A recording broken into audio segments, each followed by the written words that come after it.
Самое удивительное и очень красивое место, которое находится в провинции Реджо-Эмилия и относится к Апеннинскому национальному парку.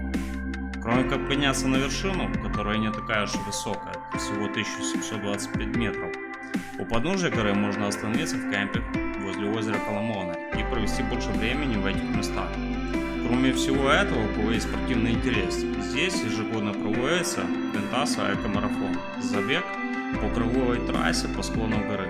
Ну и в зимнее время открывается горнолыжный курорт.